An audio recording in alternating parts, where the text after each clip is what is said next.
हरियाणा में कांग्रेस और आम आदमी पार्टी गठबंधन को लेकर माथापच्ची में जुटी है। बीजेपी को रोकने के लिए कांग्रेस नेतृत्व ने ये प्लानिंग की है। हालांकि कांग्रेस के भीतर ही अब इस गठबंधन को लेकर सवाल खड़े किए जा रहे हैं।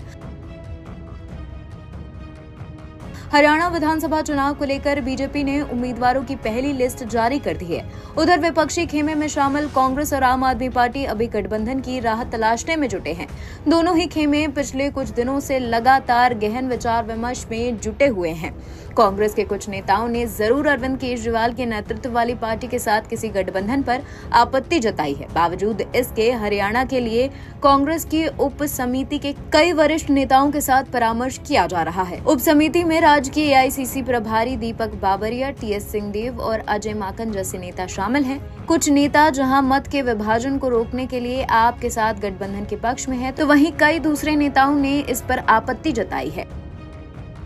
खबर है इसको लेकर खासतौर से पूर्व मुख्यमंत्री भूपेंद्र सिंह हुड्डा खेमे में खासा विरोध हो रहा है। कहा जा रहा है कि हरियाणा कांग्रेस के कई नेताओं आपके साथ गठबंधन से खुश नजर नहीं आ रहे हैं।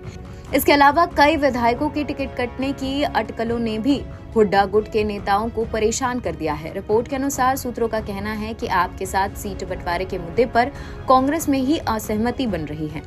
नौबत ये आ गई है कि हरियाणा कांग्रेस विधायक दल की बैठक में नेता हुड्डा पार्टी की बैठक से बीच में ही उठकर चले आए। रिपोर्ट में कहा गया कि कांग्रेस पार्टी खुद के मौजूदा विधायकों के टिकट काट सकती है, जिसे लेकर हुड्डा कैंप में असंतोष बना हुआ है।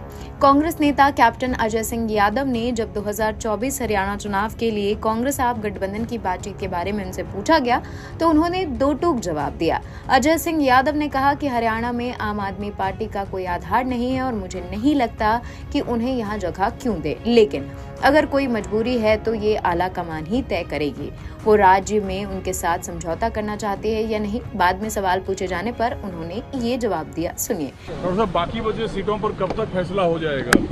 अभी देखते हैं, क्या अभी बात करते हैं, उसके बाद ही कुछ बता पाऊंगा। गठबंधन को लेकर जो बातें चल रही है उसमें कुछ डेवलपमेंट आगे होने का है, आम आदमी पार्टी से होगा? अभी मुझे इसके बारे में कुछ नहीं पता। तो ये जो बचे हुए सीट हैं इस पर यूनिवर्सली डिसीजन क्यों नहीं हो पा रहा है? क्या किसी एक पक्ष का हो जाएगा। बीजेपी कई उम्मीदवारों की घोषणा कर दी है। वो कह रहे हैं कि कांग्रेस इतना टाइम क्यों लगा रही है, इतने दिनों से तो मंथन चल रहा है। कौन कह रहे हैं? बीजेपी के नेता।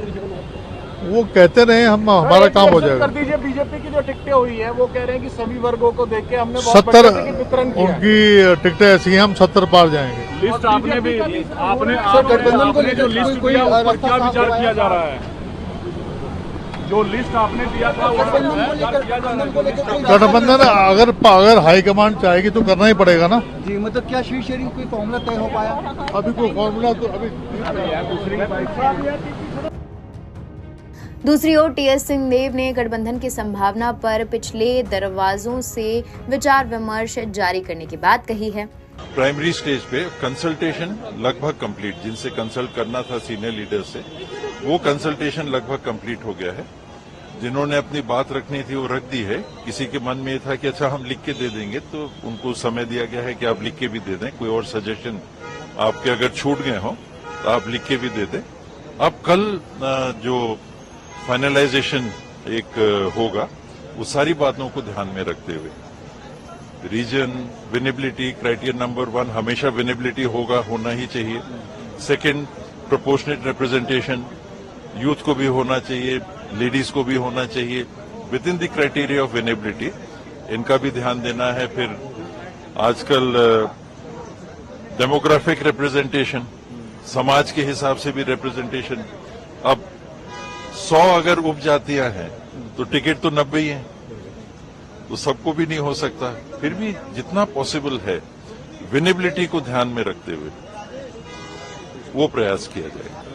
अलायंस नेशनल इश्यूज को लेके अलायंस बना था। जो चैलेंजेस राष्ट्रीय स्तर पे हमारे सामने थे, संविधान से लेके अनएम्प्लॉयमेंट से लेके महंगाई से लेके डिफेंस से लेके अग्निवीर, ये नेशनल इश्यूज से जिसको हम सब ने जरूरी समझा कि एक प्लेटफॉर्म पे आके हमको लड़ना चाहिए। नहीं तो जिसको 35% वोट मिलते हैं वो सरकार छाती पीट के चला रहा है। 56 इंच का सीना उनका है जिनको 35% वोट मिलते हैं। और 65% है, उसकी कोई सुनवाई नहीं, उसकी कोई आवाज नहीं रह जा रही है पार्लियामेंट में। अब बहुमत के नाम पे कुछ भी लेजिस्लेशन पास कर दे रहे हैं।